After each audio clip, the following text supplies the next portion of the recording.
ইন্ডিয়ার বুকের বল জাতীয়তাবাদী যুবদল।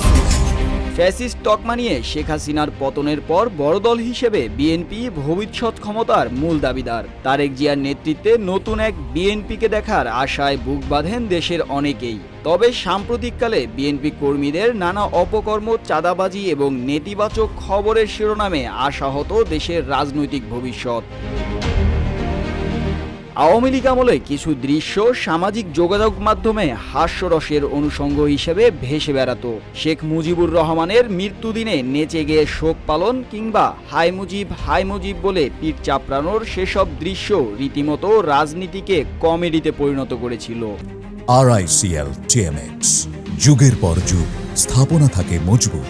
আওয়ামী লীগের পতনের পর একই সংস্কৃতির সূচনার কিছু আলামতের দেখা মিলছে বিএনপির অতি উৎসাহী অনেক নেতাকর্মীর মাঝে। তারেক জিয়ার ছবিসহ একটি ব্যানারের সামনে অদ্ভুত অঙ্গভঙ্গিতে নৃত্য করছেন এক তরুণী। সেই তরুণীর সামনে উদ্দাম নৃত্য করছে অনুষ্ঠানে আসা তরুণেরা। ধরেই নেওয়া যায় এরা বিএনপির অনুসারী নেতাকর্মী।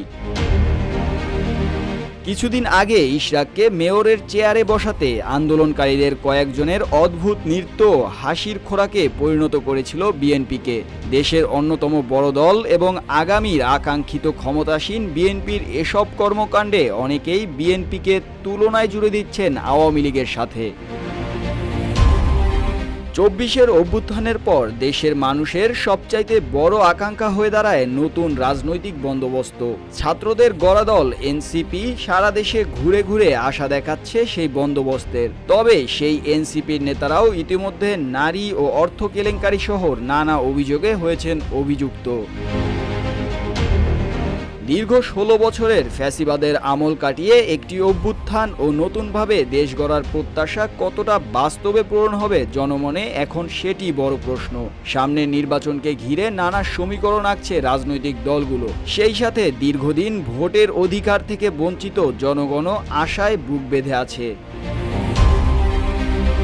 মুস্তাফিজ আবির, ডেস্ক রিপোর্ট, রূপালী বাংলাদেশ।